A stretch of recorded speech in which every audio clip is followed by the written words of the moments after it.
everybody. Here's the other thing: as you look at your goals, look at your dreams. When you're going through some stuff, repeat after me, please. When things go wrong, don't go with them.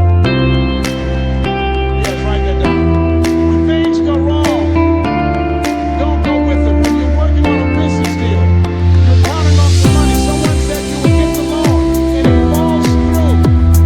You have an event, and the people that you thought would be there and support you, they don't come through. Or someone turns against you, or you get ripped off. It's going to happen to you. Happened to me. Someone stole all my products, my database, over 180,000 names and addresses. It's not personal. It's going to happen to everybody. It does. 8 out of 10 millionaires have been financially bankrupt. Walt Disney had 7. He filed bankruptcy 7 times and had 2 nervous breakdowns. It's called life. But I gotta say, when life knocks you down, try and land on your back, because if you can look up, you can get up. You got the power in you to do that. You got something special. You got comeback power. Here's the other thing. Let's say together, it's possible. It's necessary. It's me. Yes, write that down. It's me. Take ownership of your life. Nobody can live your dream for you but you. Nobody's gonna take care of your business like you. Stop coming up with excuses. Don't give yourself permission to continue to live a small life. You can't fit a big dream into a small life. Give yourself permission to go for it, to test yourself, to challenge yourself, to live full. Like you say, always strive to get on top of life, because it's the bottom that's overpowered. The reason you're here is because there's something in you that says, I can do more. This just can't be it. There's something in you. There's a calling on your life. There's something in your heart that calls you to get dressed and spend the money to go to seminar after seminar and listen to message after message and speaker after speaker. Because there's something in you that tells you this is not it for you. You have not peaked here. There's more in you than you're expressing. Eye is not seen, ear is not heard, nor is it in the heart of mankind. What's in store for you if you challenge yourself, if you persist and persevere, if you take ownership for your life. George Bernard Shaw said the people that make it in this life, they look around for the circumstances that they want, and if they can't find them, they create them. Create what you want. You have the power in you to do more than you can ever begin to imagine. To control your destiny, to make a difference in our children, to make a difference on the planet, to make an impact. Let us say together, it's me. Let us say together, it's hard. Say it like you know it. Say it's hard. Ladies and gentlemen, it's hard. And people who have seen their retirements taken away from them by the corporations that they work for. They were within 2 or 3 years of retiring, and they had it taken from them. The number 1 entrepreneurs in this country now are senior citizens. The number 1 employer, number 2, McDonald's and Walmart. There's nothing wrong with those jobs. I guarantee you those people did not have a plan to end up living their lives at the end of life with those types of jobs. And they didn't have a plan like you have while you investing in yourself not to. And it's hard. There are people making choices between purchasing prescription drugs or paying for gas or a mortgage note. It's hard when you're working on a job for 20 years, 30 years, give them some good years, and then they come in and tell you, we've downsized. Other words, you're fired. Then you have to start all over again. How many of you know it's hard? Raise your hands, please. It's hard. And it's not fair. One of the things I like about D. Harvest, he talks about work and investing in yourself. It's not fair when people are going up against that kind of stuff to tell them just think positive and be enthusiastic and everything will work out all right. Ain't that kind of party. It's hard. Life will put some knots on your head. I bought my first home for my mother. I was rushing, didn't know what I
No, I don't.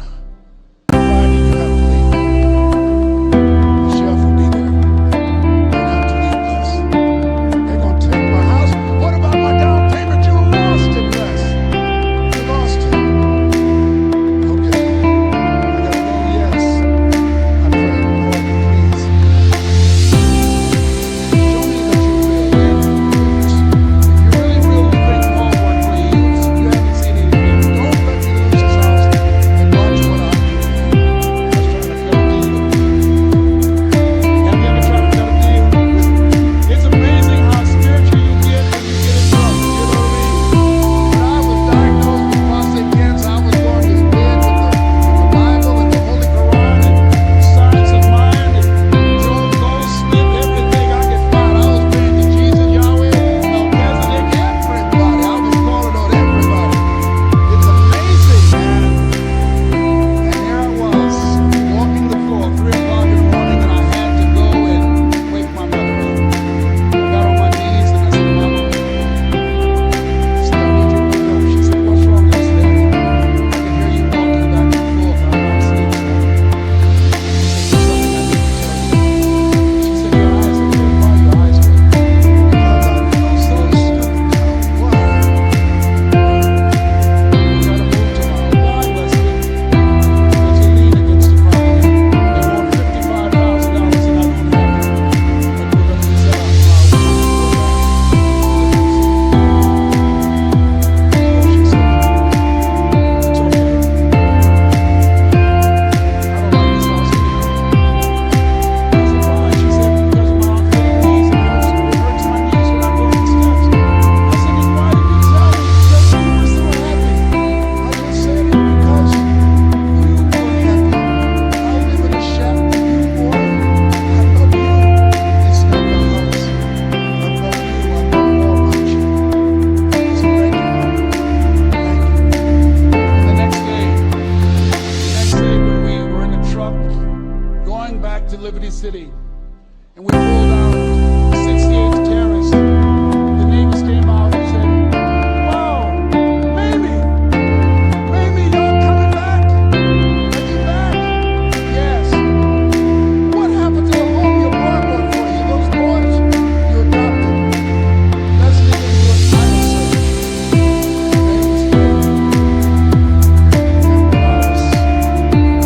I was so convicted. I'm getting ready to say this just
coming back to the school, and Mr. Washington said, Mr. Brown, yes, sir. When Dr. Gill spoke, you didn't move. When he spoke, you were hitting on every word he needed. When he spoke, we didn't have to tell you to sit down and be quiet. Why? He said, sir, I could feel him when he talked. I felt like he was talking to me, sir. He said, wow. I said, well, he doesn't know me, but he was speaking to you. Did you feel him in your heart? I said, yes, sir. He said, most people feel him in their head. If you felt him in your heart, he said, listen to him, sir. Follow him, learn from him. I would go to seminars and workshops. Anywhere I would find where Dr. Gill was, I would be in the audience. I'd drive 300 miles just to hear him speak. My dream and vision was to share the stage with him. I thought about, what is your goal? What is your vision? I want you to hold it in mind. There's some power in that. Because when I became involved in speaking, I never forget, I got a call from Mark Mandino, who wrote the book, The Greatest Salesman in the World. He said, Glass, I'm stuck in Philadelphia. I need to be in Kankakee. Dr. Norman Vincent Peale's appearing. I can't make it. Heard you in Chicago. I said, yes, I am. Can you go and open for me? I said, yes, man. Oh, my God. Dr. Peale, I said, yes, I'd love to do it. And I went there. I came. I said, hi, I'm Les Brown. He said, you're not the Mandarin now? I said, no, I'm Mrs. Mandy Brown. Today before I'm here to speak. He said, come backstage. And his wife, Bob, was there. And she said, Papa, Les Brown is here to speak. He said, Les Brown? Les Brown, shoot for the moon. Because even if you miss your land among the stars, I said, sir, that's my goal. I wrote you when I was in the 11th grade. I was part of a special education class project. That's my goal. He said, I know. I end all my speeches with that goal. And Dr. Gill had a great sense of humor. The young man is backstage, and I had so many questions to ask him, and my mind closed up. The young guy said, Dr. Gill, how old are you? And he was up in age. He said, Sonny, I'm 92. Young man looked at him and said, I don't know if I want to live to get 92. He said, that's because you've never been 91. So I did the things that Mr. Washington suggested. I listened to motivational tapes on a regular basis. I would go to seminars and workshops whenever Zig Ziglar and Dr. Dennis Wiggler and Jim Rohn would come to town. And I said, sir, I said, what do you want me to do now? He said, Mr. Brown, I've given you everything that I can give you. He said, develop your mind, put your money where your mouth is, continue to learn how to be an effective communicator. Because once you open your mouth, you tell the world who you are. And always surround yourself with OQP, only quality people. So I went to apply for a job on Miami Beach. WMBM radio station. Milton Butterball Smith was the program director. Hello, Mr. Butterball. How are you, sir? My name is Les Brown, sir. I'd like to be a disc jockey. He said, young man, do you have any journalism in your background? I said, no, sir, I don't. Do you have any experience in broadcasting? I said, no, sir, but I practice all the time, sir. Let me audition for you, sir. Let me show you how good I am. All I need is a shot, sir. He says, no, we don't have any job for you. I've never been rejected. Raise your hand, please. I was devastated. I went back and I told Mr. Washington. I said, Mr. Washington. They said, no. He said, don't take it personal. Most people are so negative. They have to say no 7 times before they say yes. He said, you got to be hungry. Know your vitamin. Go back again. I said, yes, sir. Hello, Mr. Butterball. How are you, sir? My name is Les Brown, sir. I'd like to be a disc jockey. Young man, weren't you here yesterday? Yes, sir, I was. Didn't I tell you no yesterday? Yes, sir, you did. And why are you back today? Well, sir, I didn't know whether or not somebody was laid off or somebody was fired, sir. Nobody was laid off or fired. Now, get on out of here. I came back the next day. Hello, Mr. Butterball. How are you, sir? My name is Les Brown, sir. I'd like to be a disc jockey. I know what your name is. Weren't you here the last 2 days? Yes, sir, I was. Didn't I tell you no the last 2 days? Yes, sir, you did. Why are you back? Well, sir, I didn't know whether or not someone got sick or someone died, sir. No one got sick or died. No one was laid off or fired. Now don't you come back here again. I came back the next day talking loud, looking happy like I was seeing him for the first time. I said, hello, Mr. Butterball, how are you? He looked at me with rage. He says, go get me some coffee. I said, yes, sir. My favorite book says the greatest among you will be your servant. How many of you are serious about your goals and dreams? Raise your hands. Very good. Write this down. Provide more service than you get paid for.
Les Brown, you platter player knocker. There were none before me, and there will be none after me. Therefore, that makes me the one and only.